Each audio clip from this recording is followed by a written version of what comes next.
Leitura do livro Fonte Viva, pelo Espírito de Emmanuel, psicografado por Francisco Cândido Xavier. Página 47.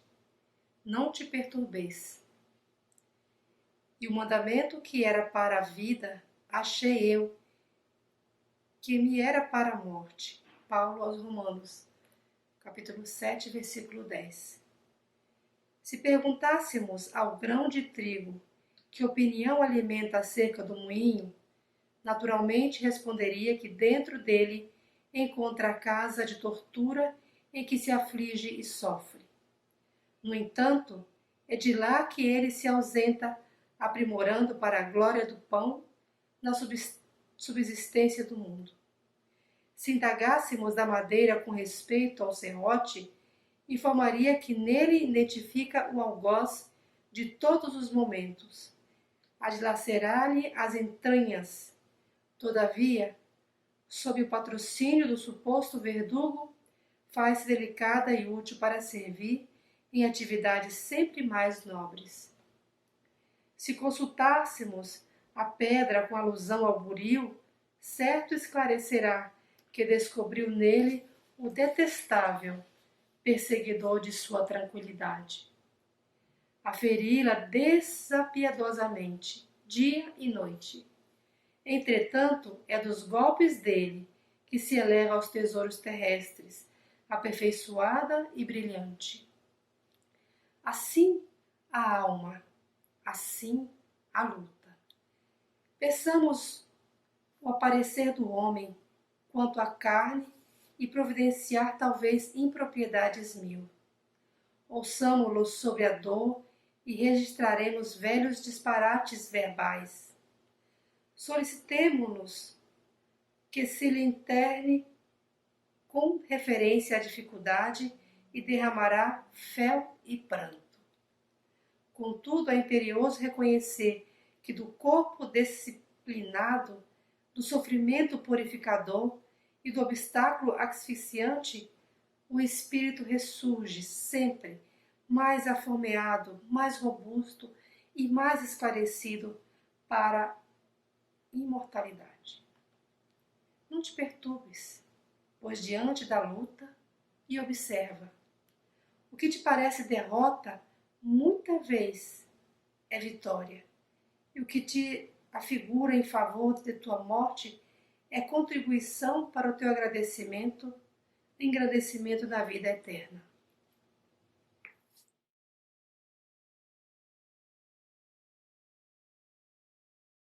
Meus queridos amigos e amigas, que a paz de Deus esteja com você e com sua família. Muito obrigado pela oportunidade em que o Centro Espírita Amor e Caridade me deu de falar um pouco para vocês sobre um tema extremamente rico, no qual eu já preciso de dizer, humildemente, não tenho capacidade de, em 35 minutos, entregar para vocês algo robusto. Vamos dizer que a intenção aqui é para quem não conhece o tema, ter a sua introdução. Para quem conhece, quem sabe eu possa introduzir um ponto de vista, um conceito diferente. E para quem vive a mediunidade diariamente, poder compartilhar um pouco dessa minha visão, desse meu estudo sobre o tema. Então, humildemente, eu convido vocês a fazerem essa jornada de entendimento sobre esse tema tão rico. Com licença, eu vou compartilhar a tela com vocês. Eu gosto muito dessa imagem, porque essa imagem nos faz pensar que nós nunca estamos sozinhos. A mediunidade, quando ela é exercida nunca solitária. A nossa evolução, de certa forma, ela pode até ser solitária, mas a mediunidade não, ela nunca ela é solitária. Tá?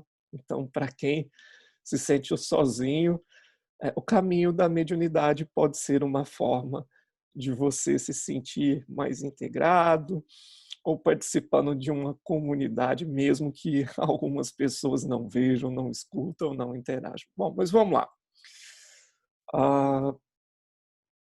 O que é mediunidade?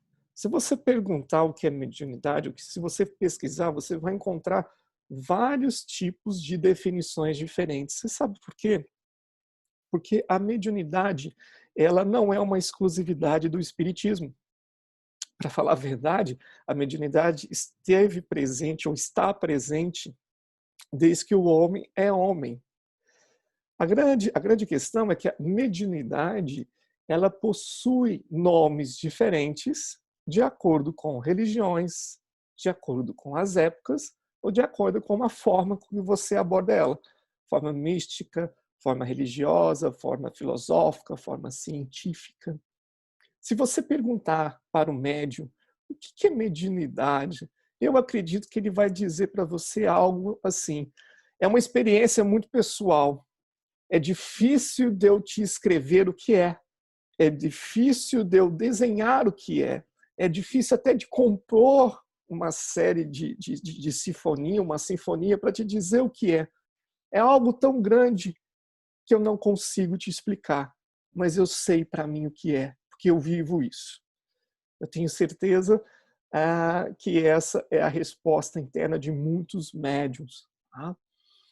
Mas a mediunidade, de uma forma conceitual simples, sem ser simplista, é quando os sentidos captam algo paranormal ou ações materiais são realizadas por atividade parapsíquica. Então aqui já começam algumas complicações dentro dessa própria conceituação.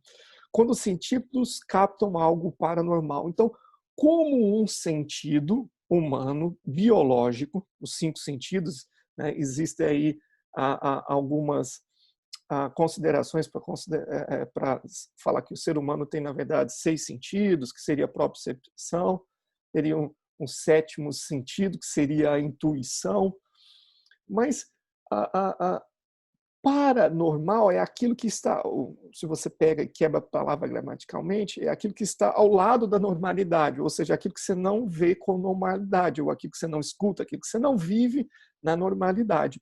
Então é quando o sentido capta algo em que aparentemente não é normal, não é comum. Ou pior, é quando acontece algo através da intervenção humana sobre o ecossistema na sua volta, sobre o meio ambiente. Por exemplo, a telecinese ou a telepatia. Existem muitas definições espíritas, não espíritas, existem universidades que se debruçam sobre os efeitos paranormais. A mediunidade seria um efeito paranormal porque ele é um evento parapsíquico. Tá? Ou seja, a parapsicologia, que está ao lado da psicologia, ainda não consegue entender bem como funciona a mediunidade. Para a doutrina espírita, médium é aquela pessoa que percebe a influência de um espírito. Tá? Ele percebe a influência de um ser inteligente que, de alguma forma, se comunica com ele.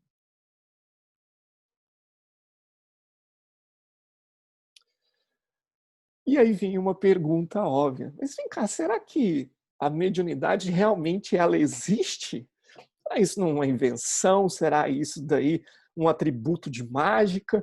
Ou será isso daí, na verdade, um erro humano, né? uma cognição aí, uma forma do cérebro te enganar ou enganar as pessoas? Então vamos utilizar a ciência, né? Pelo menos a ciência como hoje temos, para tentar ver isso. Eu sei que eu fui injusto quando eu peguei o Chico Xavier como referência, porque o Chico Xavier é um médium que eu chamo de outlier.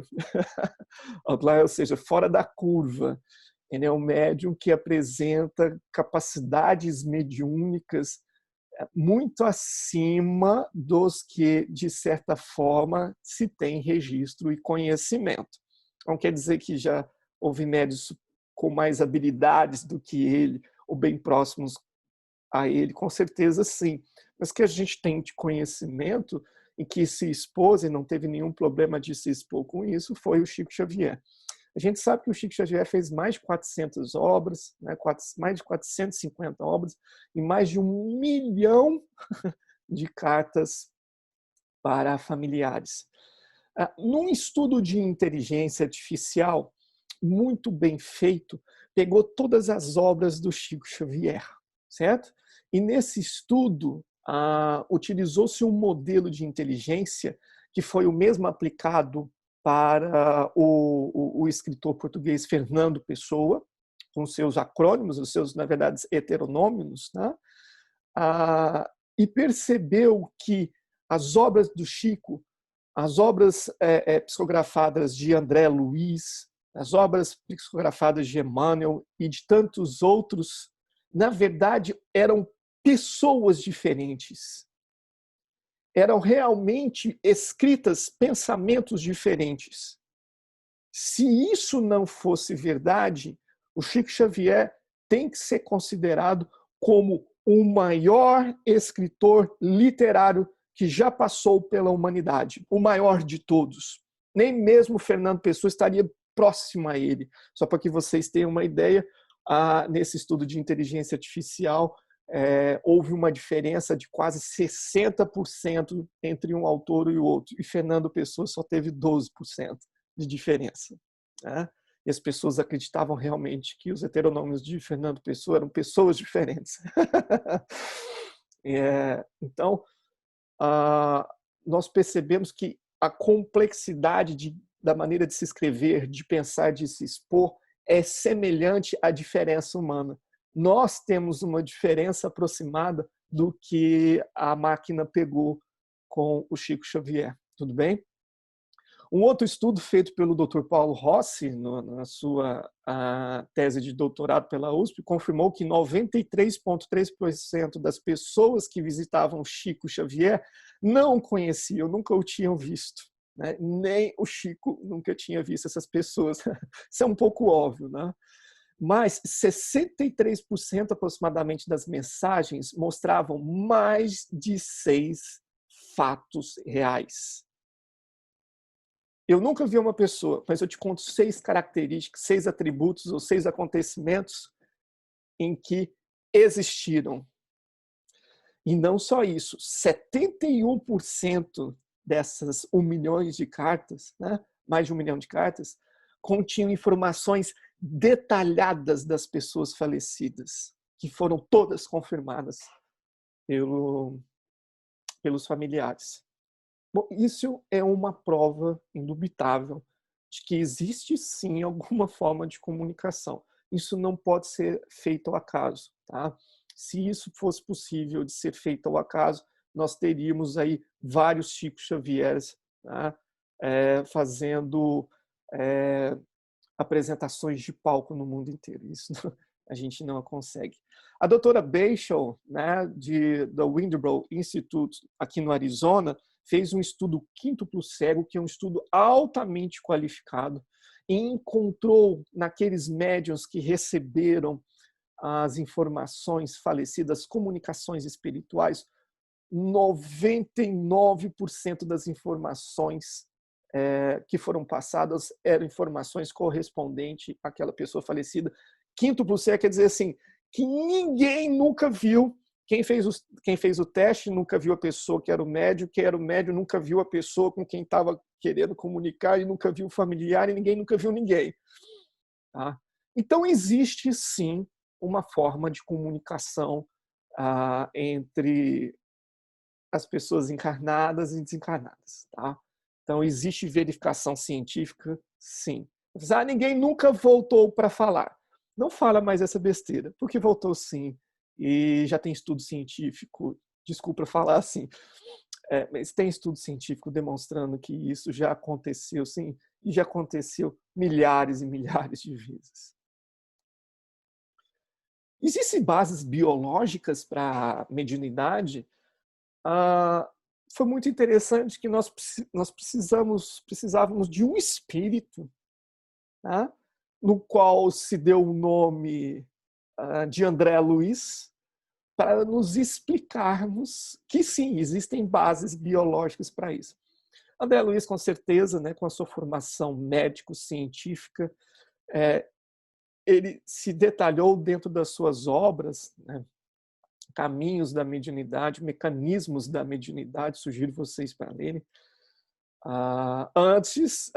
Depois da leitura obrigatória, né, o Livro dos Médiuns, por Allan Kardec. Ele explica como se dá biologicamente e ele fala sobre uma glândula chamada de glândula pineal, uma glândula até aí por volta de 1700, mas sendo honesto, até 1970, muito pouco valorizada. Acreditava-se por ter uma característica de calcificação no raio-x, ou seja, quando tirava o raio-x de crânios, via lá parecendo uma pedra ali no cérebro, que ela não tinha função nenhuma. E aí resolveram estudar e descobrir que ela tem a função da melatonina, que nos ajuda a dormir, ajuda a fazer alguma regulação. Mas estudos mais recentes, na verdade, vejam que os mecanismos de controle da glândula pineal vão muito mais do que fazer você ter sono à noite ou você não ter sono à noite. Na verdade, ela controla muita parte das nossas secreções hormonais, que controlam, vamos dizer, toda a bioquímica do organismo. E é interessante que todos os sentimentos e sensações e emoções que você sente, elas são reguladas tanto pelo sistema nervoso, né, pelo cérebro, quanto pelas glândulas. E a pineal está no meio desse estudo, desse ciclo.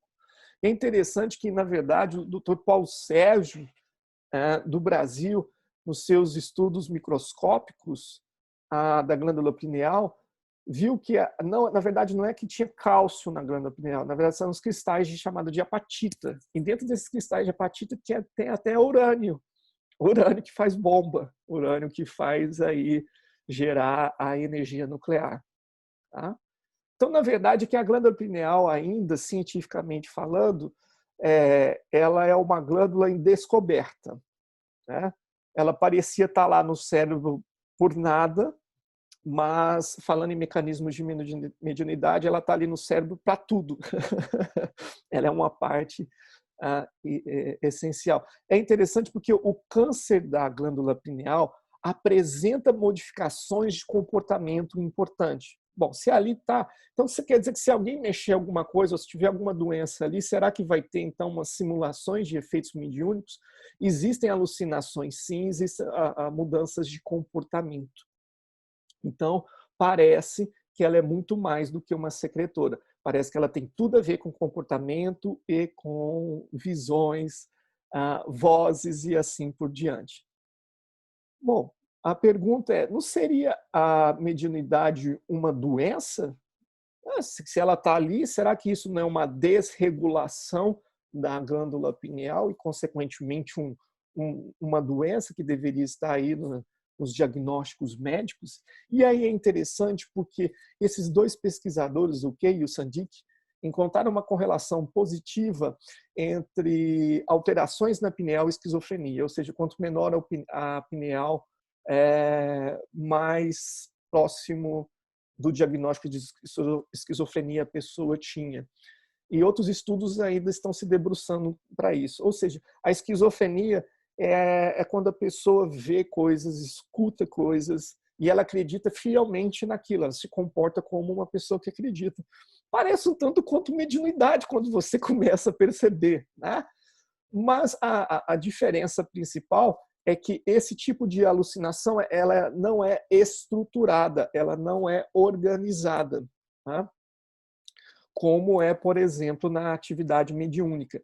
E as alterações cerebrais visualizadas em exames de imagem ou de eletroencefalograma também são diferentes. Mas aqui vale um ponto. Toma muito cuidado quando alguma pessoa diz que está vendo coisas, escutando coisas e recebe um diagnóstico de esquizofrenia. A nossa ciência ainda ela não é capaz de dar o diagnóstico de mediunidade, que na verdade todos nós teríamos esse diagnóstico. Né? Mas é um fato importante para aquelas pessoas que conhecem alguém que parece estar sendo perturbado e está sendo remédio. Não seria isso, na verdade, manifestações mediúnicas que estariam acontecendo com essa pessoa? Então é bom perceber sobre isso. Um estudo muito interessante, demonstrando também que isso não é uma doença, a mediunidade. Foi o Neil Berg que fez esse estudo em 2012. Ele avaliou 10 médiuns em que receberam a comunicação com os desencarnados, e no momento que eles estavam recebendo a comunicação com os desencarnados, estava correndo ali uma radiografia das regiões cerebrais onde que estavam funcionando. O engraçado é os médiuns estavam desligando o córtex pré-frontal. O córtex pré-frontal é responsável por você pensar. Se você agora está pensando, duvidando do que eu estou falando, ou até mesmo ficando curioso, isso é graças ao córtex pré-frontal. Só que o córtex pré-frontal dos médiuns recebendo as mensagens estava desligado. Isso não faz sentido, porque o conteúdo que está sendo passado, um conteúdo complexo gramaticalmente, né, com uma semântica também densa, não poderia ser feita por outra área cerebral a não ser a pré-frontal. Então, existe um mecanismo, existe uma via aí em que se consegue compor conteúdo semântico e gramatical extremamente elevado, extremamente denso, que não é realizado pelo córtex pré-frontal. Tá? E os médiuns apresentam essa área. Delorme e sua equipe avaliou também essas áreas de eletroencefalograma em que eu quis colocar aqui para você. Isso aqui é uma pessoa, vamos dizer, normal, tá? E esse aqui são os médiuns, e esse aqui é uma pessoa que estava fabricando as respostas. E a gente vê realmente que entre, vamos dizer, aquela pessoa sem atividade mediúnica no momento, aquela pessoa que está tentando te enganar, e aquela pessoa que verdadeiramente está presenciando o fenômeno de comunicação, ou o fenômeno paranormal, ou o fenômeno mediúnico, chame como quiser, ela apresenta áreas também de ativação diferente daqueles que estão inventando. Então, a verdade é, quando existe comunicação, e aqui, de novo, só uma questão, é uma área também em que você não tem possibilidade de criar coisas, como aqui você está vendo que está sendo criado coisas. Não, que não está sendo criado, até na região aqui ela está fria. Aqui é a região onde está recebendo, parecendo até no ouvido, né? Na verdade, a região onde está quente não é a região onde está sendo criado. Aqui eu quis colocar uma frase que uma vez eu recebi de alguém e que para mim faz muito sentido e me acalmou muito. Porque eu acredito que todo médium consciente, ou todo médium, vamos dizer, que tem base científica, deve se perguntar: será que eu não sou louco? Ou será que está acontecendo? Isso não é uma loucura minha? Bom, eu já quis mostrar que não, isso não é uma loucura. Mas não seria eu esquizofrênico? Vou tomar remédio para esquizofrenia, quem sabe isso daí resolve. E, na verdade, a mensagem é: o esquizofrênico e o médium estão no mesmo oceano, mas enquanto o esquizofrênico ele afoga, o médium ele nada procurando um lugar seguro para os dois. Tá? Então, a vivência ela é diferente, a vivência ela é estruturada, a vivência tem um significado. Pode ser até que uma pessoa, um médium obsediado, um médium que não teve nenhuma experiência assistida, amparada, ou nenhum estudo que possa colocar ele, por exemplo, com relação aos espíritos obsessores, né? Os obsessores podem ter esse pensamento um pouco desestruturado quanto ao esquizofrênico, mas se ele for tratado e, ao mesmo tempo, ele for educado, né, receber a assistência espírita, pode ser que a gente, na verdade, descubra aí um médium. Tá? Vamos passar, então, para frente. Vem uma outra pergunta. Bom, tudo bem, ela existe, né? Ela é científica, ela não é inventada, então ela é perigosa? Será que vale a pena? E aí, eu gostei também muito dessa mensagem. A pergunta é: o machado é perigoso? Dependerá da intenção da mão que ele usa. Né? Então, a mediunidade, na verdade, ele é um instrumento. Né? Assim como o machado, assim como o lápis, assim como a faca, assim como o prato, assim como o seu carro, é um instrumento que pode ser utilizado para o bem né? Cortar um pedaço de carne, colocar alimentos, cortar uma árvore e assim por diante. Ou pode ser um instrumento perigoso, pegar um carro e passar em cima das pessoas, utilizar isso como uma forma de arma para assassinato. Então, na verdade, a mediunidade é um instrumento que depende de como você vai utilizá-lo. Tá? Quando a mediunidade é exercida de forma prolongada, muito prolongada, tá? Ela pode causar fadiga. Mas essa fadiga não vai lhe dar uma doença biológica por conta disso. O próprio repouso repõe esses fluidos, que aí fluidos nós vamos ter que entrar depois numa outra questão que não é o escopo dessa palestra, tá? Que os fluidos vão ser repostos. Então, mesmo que você se dedique na mediunidade, com descanso, com alimentação, você vai conseguir depois repor isso. Tá? Vão dizer as suas energias ou seus fluidos. A mediunidade pode gerar loucura? Olha, assim como qualquer outra condição humana, por exemplo, né, lockdown com crianças, lockdown com o marido, lockdown com a esposa, brincadeiras, pode te gerar a loucura. A mediunidade também, dependendo, sim, ela pode, mas não a mediunidade por si. Né? Não é porque você é médico, você vai ficar louco, ou você tem maior risco de. Você tem um odds rate, você tem maior risco de ter. Não, de forma nenhuma, ok? Para falar a verdade, eu acredito honestamente ao contrário. Até alguns estudos, pouquíssimos também indicam ao contrário. Quem é médium não fica muito louco. Porque você tem mais consciência de como as coisas acontecem, porque as coisas acontecem. Então, na verdade, você às vezes pode te chamar de louco porque você não está louco atrás de um carro, porque você não está louco atrás de uma mansão, porque você não está louco atrás do dinheiro. Você é um louco, você é um bobo.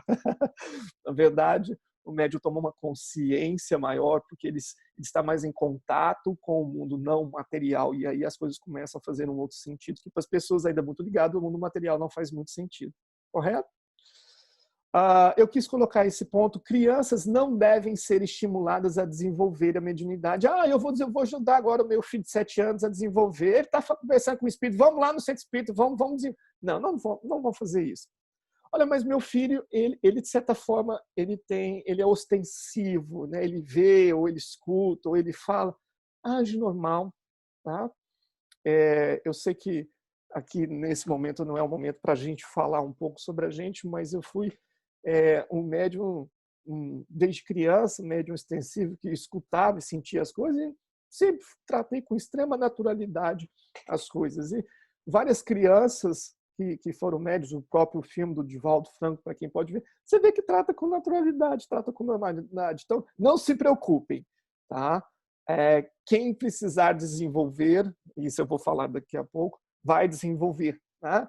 Então, deixa as crianças quietinhas, não desmereçam, mas também não realcem as suas experiências, tratam com normalidade. Que bom. Tá? Agora, se existe algo que você vê que está atrapalhando a criança, né? Parece que está ali obsidiando a criança, apesar de que muitos defendem que isso não existe, mas pode ser, né? Que isso possa acontecer, ninguém é dono da verdade. Procure a ajuda de alguém, tá? Não fique você aí. Vá ao centro espírita. A gente não tem preconceito com isso, tá bom? Médium, seria isso um dom, né? Um poder super especial dado aos super especiais, as pessoas melhores do que os outros, ou seria isso um castigo, né? Você errou muito na outra vida, agora você vai ter que pagar isso através da mediunidade. Bom, primeira coisa, mediunidade não é um privilégio, tá? Porque nós vimos que biologicamente ela existe para todos, né? Então qualquer um pode ser médium, a grande verdade é isso. E o que é mais interessante, mediunidade não escolhe cor, mediunidade não escolhe sexo, mediunidade não escolhe religião, mediunidade não vê aí quanto que você tem na sua conta bancária, mediunidade não sabe se você é deficiente ou não, isso não importa. Não importa, mediunidade não é um privilégio de ninguém, tá? Então, quem é médium é um ser superior, é um ser espiritual? Não! É um ser como qualquer um outro. A mediunidade é um atributo do espírito. A comunicação é um atributo do espírito, Tá? Então não tem motivo para ter vaidade, não tem motivo para ter orgulho, isso é bobeira, tá certo? Agora, a mediunidade ela não se revela a todos da mesma maneira. Cada um tem a sua maneira de se revelar, né? Às vezes algum pequeno, às vezes algum, como eu disse assim, de forma ostensiva já na infância, às vezes o outro de uma forma abrupta, depois de uma certa experiência, às vezes algum só uma vez e pronto, enfim, tá? Então a forma como ela se apresenta e quando ela se apresenta é muito individual. Então, voltando àquele conceito de mediunidade, é uma experiência muito pessoal.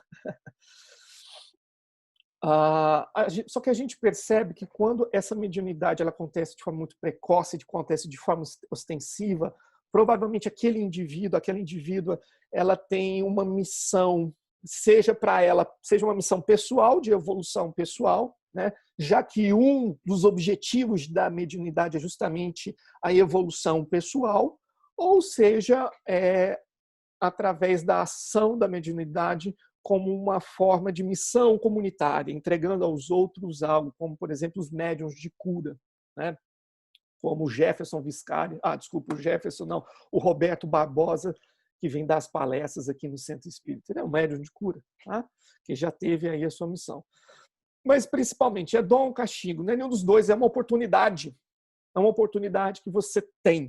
Mediunidade é a oportunidade de conhecer algo que é além do que você vive material, de evoluir, de sentir o que é amor, de aprender a ser indulgente, de sentir a dor dos outros, de entregar através da caridade, seja da escuta, seja do passe, seja da mensagem, seja de como for, um alívio ao outro.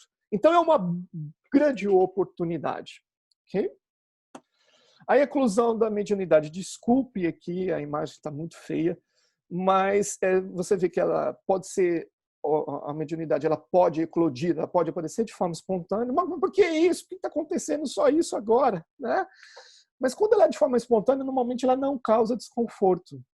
Isso é muito comum, por exemplo, no caso das mães. Está acontecendo algo com a fulana, aconteceu algo com fulano. Liga aí que aconteceu algo com ele. Eu não sei o que é, mas aconteceu. Então, isso é uma mediunidade, né, de forma espontânea, seja porque ela sentiu a vibração do pensamento do seu filho, de sua filha, seja porque um espírito amigo intuitivamente passou essa mensagem para ela. Tá?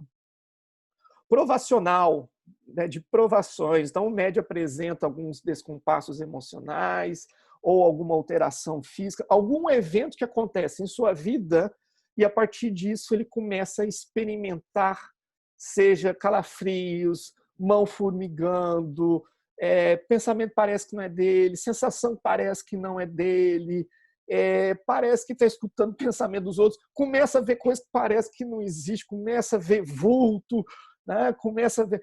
E aí ele fala assim, meu Deus, estou ficando doido. E a gente sabe ali atrás que não tem nada de doidura. Tá? Isso é uma forma, então, que a mediunidade começa de provacionalmente aparecer para você. E lembrando que mediunidade não depende de lugar, não depende de idade, condição, não depende de sexo, pode surgir na infância, na adolescência, na juventude, em qualquer faixa etária, tem 40, 50, 60, 70, 80. Apesar que eu vou ficando mais velho, vai ficando um pouquinho mais difícil, mas providência divina, aqui somos nós, né, para definir quando é quando para começar. Pode se revelar em casa espírita, em qualquer outro local. Tá? Revelar-se. Né? Agora, tem que tomar cuidado também quando você experiencia e fica envolvido demasiado nessa experiência. Tá? Porque dentro das atividades parapsíquicas, que é a mediunidade, que é essa forma de comunicação com os espíritos, a gente pode acabar se envolvendo em algumas comunicações, vamos dizer, indesejáveis. Mas como é que se dá esse mecanismo da comunicação? A primeira coisa que você tem que ter é sintonia de pensamento.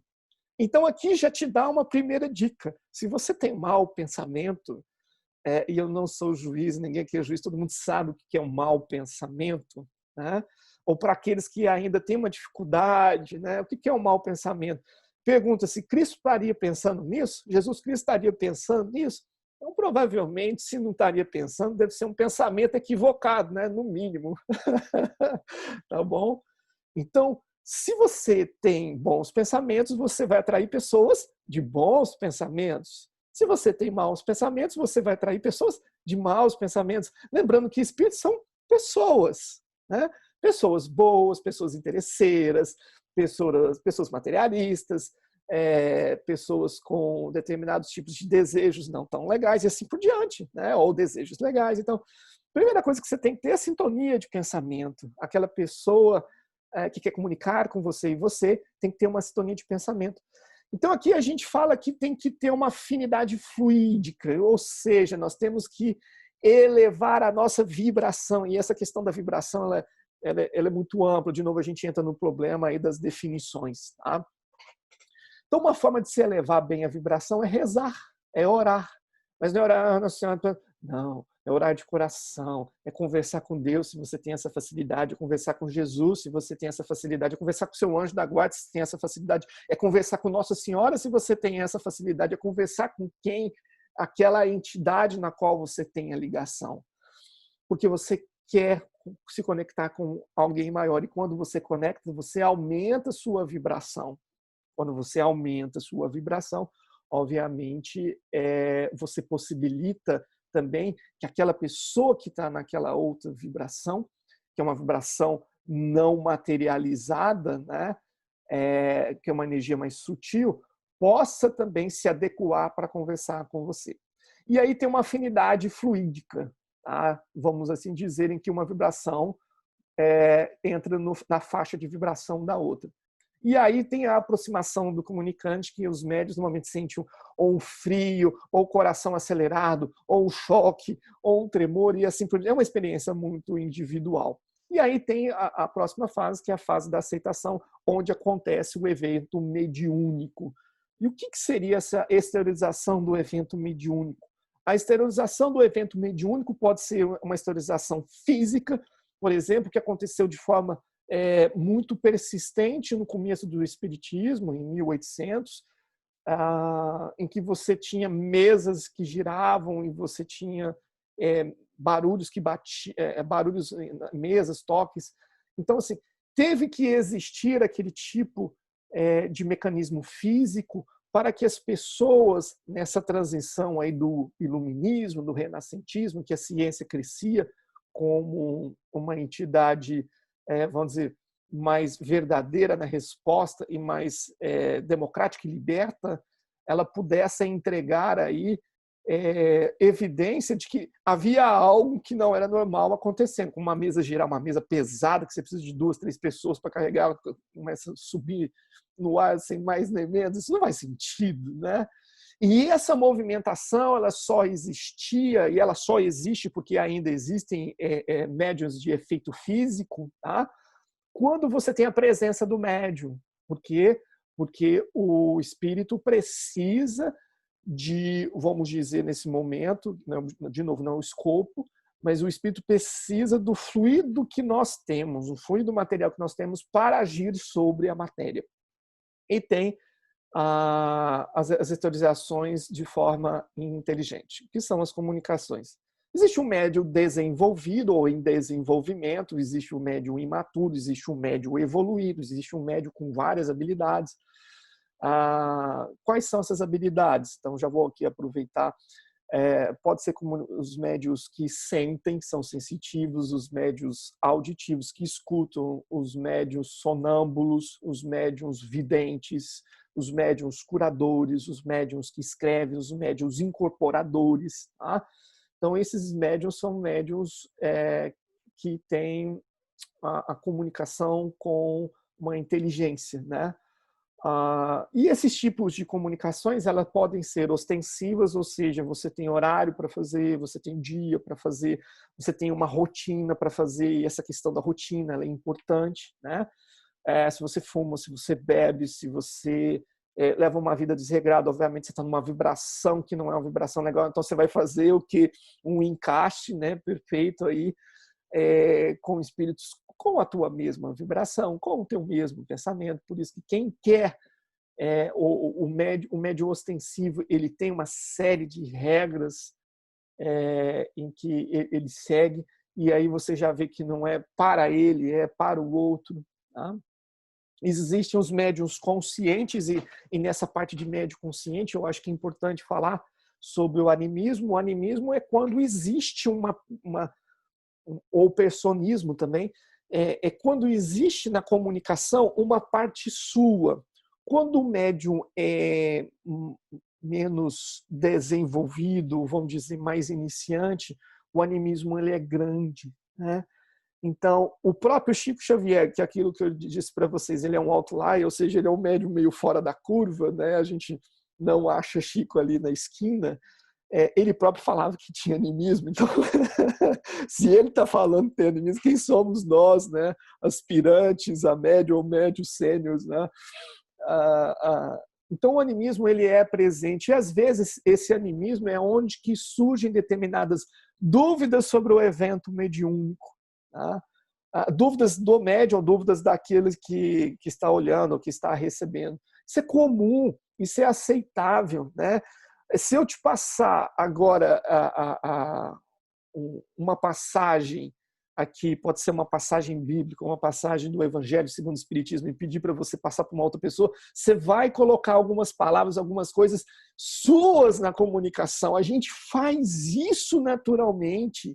Então, na comunicação entre o encarnado e o desencarnado, isso também vai acontecer naturalmente, porque a gente já faz isso de forma habitual. Não espere para vocês um tradutor, nem mesmo um tradutor, né, ou mesmo o transcoder, que vai codificar o que você está falando no celular em uma mensagem. Faz isso também, né?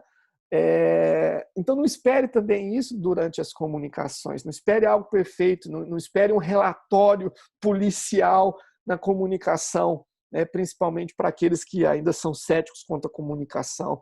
Isso não é uma maneira de desvalidar o evento mediúnico, mas de entender o evento mediúnico, de medi-lo com a régua certa, que é a régua humana, porque cada ser humano tem aí as suas limitações, tem os seus talentos, né? Tem as suas dificuldades, e nós todos aí dentro desse espectro temos limitações. Então a comunicação, obviamente, também ela não vai vir com uma máquina, pois não somos máquinas. Okay? Bom, eu quero começar a ser um médium, né? O que eu devo fazer? Eu quero desenvolver, já que é uma coisa natural, é de todo mundo, isso não é um dom especial que alguém recebeu, eu posso ter, e eu quero realmente sentir, eu quero realmente vivenciar algo além do material, eu quero realmente acreditar que existe algo além do que eu vejo, eu quero realmente poder comunicar e entender um pouco melhor as coisas que acontecem comigo, a minha mão que formiga, um pensamento que não é meu, um sonho estranho que parece que aconteceu e aconteceu mesmo. Eu quero viver isso melhor. Então, o que eu devo fazer? Né? Primeira coisa que você deve fazer é você deve se responder, e não é para mim, tá? É para você, de forma honesta, muito honesta. Qual é a sua intenção com isso? Qual é o seu objetivo com isso? Mediunidade tem que ter um objetivo. Qual é o seu objetivo com isso? Um dos principais objetivos é realmente atender o chamado de Cristo. E, na verdade, Cristo, né, só está passando aquilo que Deus espera de nós, aquilo que o nosso Criador espera de nós. Certo? Então, você quer atender o chamado de Deus? Você quer ficar próximo ao seu Pai, ao nosso Pai? Você quer realmente ter o encontro, a conexão da perfeita felicidade? Você quer conhecer verdadeiramente o que é o amor, sem ser o amor humano, sem ser o amor terreno? Você quer realmente se sentir amado, conectado com alguma outra pessoa? Você quer realmente assim, ver sentido fora das coisas que você está vivendo, ou que a sociedade diz que você tem que ter, e parece que você sempre compra, sempre tem, ou não tem, nunca está bom com nada? Então esse é um bom sentido, né? Quando você busca algo maior do que aquilo em que você vive, essa conexão com Deus, porque a mediunidade que também acaba sendo como uma antena, né? É uma antena que você tem a possibilidade de sair um pouco dessa demanda, vamos dizer, cruel material. Segunda coisa que você tem que tomar cuidado, né, é com seus pensamentos e hábitos. Já falei um pouco aqui sobre isso, mas isso é importante. Cuidado com o que você pensa. Cuidado com seus hábitos. Isso é muito importante. Se você hoje tem pensamentos ruins, hábitos ruins, é bom estar no caminho para melhorar. Porque a verdade é que você nunca, se você quiser estar perfeito para fazer a mediunidade, eu acredito que você vai precisar de algumas boas milhões de encarnações ainda para isso acontecer. Bilhões, quem sabe? Provavelmente bilhões de encarnações ainda para isso acontecer. Então não espere, tá? Agora, qual é a diferença? Você não anda mais para o rumo dos maus pensamentos e dos maus hábitos. Você está lutando contra eles. Você está no rumo dos bons pensamentos e dos bons hábitos. Isso já é um ótimo caminho para você desenvolver de forma correta a mediunidade. Terceiro, estuda. Olha, estude, estude, estude, estude. Tá? Existem vários livros. Comece pelo mais básico e o mais, vamos dizer, importante, que é o livro dos médiuns do Allan Kardec. Comece por ele. Existem várias ali situações, existem vários ali exemplos que podem te ajudar. Depois sugiro humildemente, você pode seguir um outro caminho, um caminho que você quiser, mas sugiro os livros do André Luiz, tá? Caminhos da Mediunidade, Mecanismos da Mediunidade, são livros do André Luiz maravilhosos, que vão explicar um pouquinho também, tá? E quarto, você não precisa fazer sozinho. Já te falei, não precisa ter vergonha de falar que escuta, que sente, que vê, tá? Ou que está acontecendo na sua casa com sua mãe. Você não precisa ter mais vergonha disso. Vá aos centros espíritas, conversem com espíritas. Se você tem alguém, eu até me coloco humildemente à disposição, eu escuto, né? Quem sabe a gente não pode pensar em algo junto com a bênção de Deus, né, e a intervenção de Jesus. Quem sabe a gente não vai encontrar algo juntos que possa aí te ajudar, certo? Então você não precisa fazer o caminho sozinho.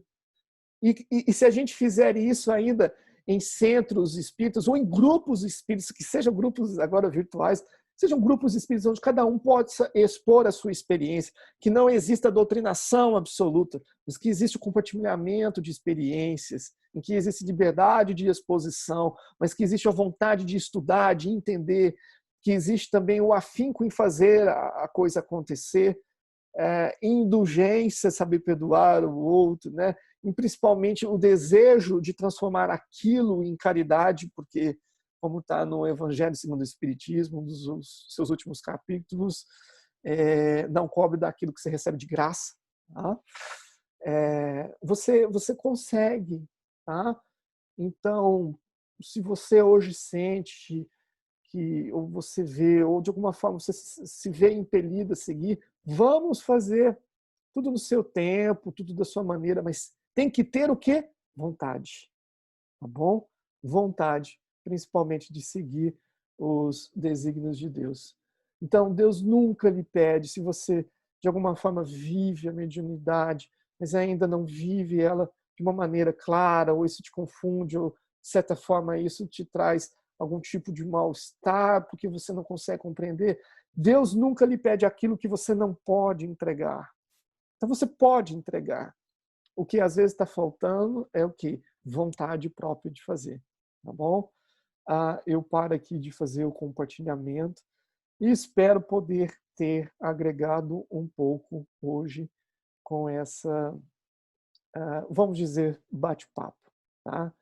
Fiquem todos com Deus, tenham uma ótima semana e tenho certeza que se você está no caminho da mediunidade, ou se você vive ela, você não está num caminho muito bonito, muito belo.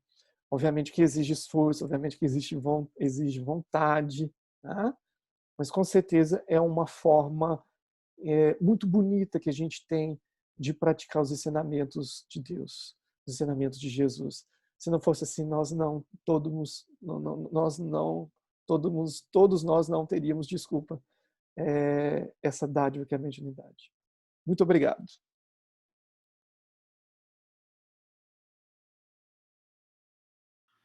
E agora que muito recebemos, com sentimento de gratidão no coração, vamos doar um pouco também do nosso amor para tantas pessoas necessitadas que estão precisando de nossas boas vibrações.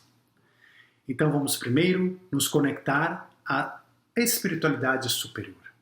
E eu convido a todos aqueles que se sintam confortáveis a fechar os olhos, a respirar profundamente e juntos elevarmos os nossos pensamentos, agradecendo aos nossos guias protetores que com tanta abnegação e dedicação nos orientam nas bifurcações de nossas vidas, apontando-nos os melhores caminhos a seguir.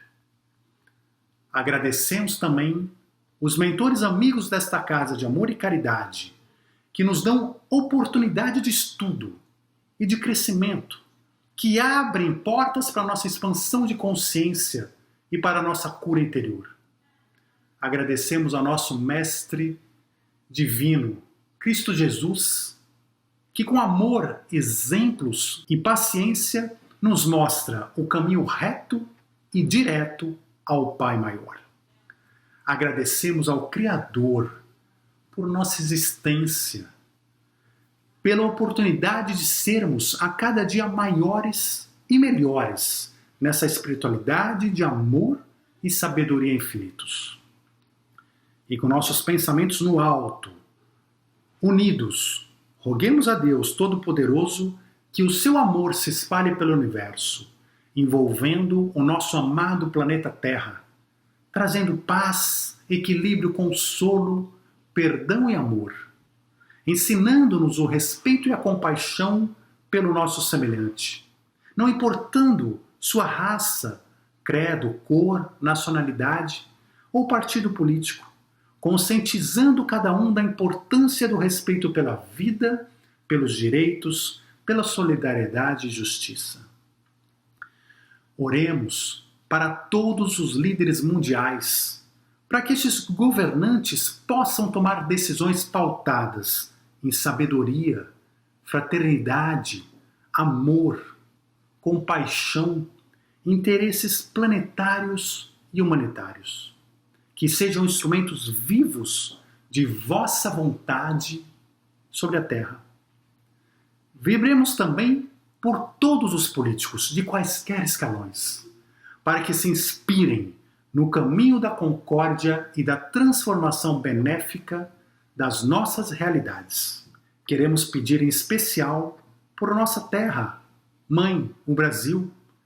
Ilumina, Senhor, o coração e a mente de nossos governantes, para que consigam intuir a luz do alto, perceberem o aspecto sagrado de seu poder e enxergarem nosso povo com olhos mais suaves, e que assim dirija o nosso país com sabedoria, honestidade e ponderação. Vibremos para que neste momento tão especial em que o mundo atravessa, um momento de doença e de medo, que brilhe e se materialize a cura na mente das pessoas, no corpo físico, na pureza de suas emoções e em seus espíritos. Que o medo se dissipe, que a dor se esvazie, que a dúvida desapareça, que o sofrimento, quando for inafastável, então que ele seja semente salutar, que desperte consciências para a espiritualidade maior. Ó Deus, dê força para atravessarmos este momento delicado, não com medo, mas com fé, não com descrença, mas com a certeza de que nada está e nunca esteve fora do lugar. Que tenhamos sabedoria, equilíbrio, paciência, coragem e compaixão para nós também podermos ajudar aqueles necessitados que cruzarem os nossos caminhos. Vibremos por todos os hospitais, casas de saúde ou mesmo lares em que existam enfermos, pela cura imediata. Vibremos pelos médicos e cientistas de todo o mundo, para que com amor à humanidade superemos com a maior brevidade possível este momento de provação coletiva. Vivemos pelos pais de família que com suor e amor buscam alimentar seus filhos, pelos doentes do corpo e da alma, pelos nossos idosos e também pelas nossas crianças, pelos suicidas, pelos que se encontram encarcerados e buscam uma nova oportunidade de vida, mas também por todos aqueles que propagam o Evangelho de forma viva, levando exemplos de caridade, luz e esperança à sociedade. Vibremos por todos os lares e também por todos aqueles que hoje não têm um lugar para chamar de lar. Vibremos por aquele caso difícil que conhecemos e, por fim, vibremos também por nós mesmos, por nossa família, pela nossa saúde, equilíbrio, fé e prosperidade. E assim, abençoados e equilibrados, rogamos para que essa luz de amor que brilha neste instante em nosso coração não se apague ao longo da semana. E agradecidos, pedimos humildemente permissão à espiritualidade maior para encerrarmos os nossos trabalhos de hoje. Que a luz de Cristo nos acompanhe a cada instante de nossas vidas. Que assim seja. Sigamos em paz.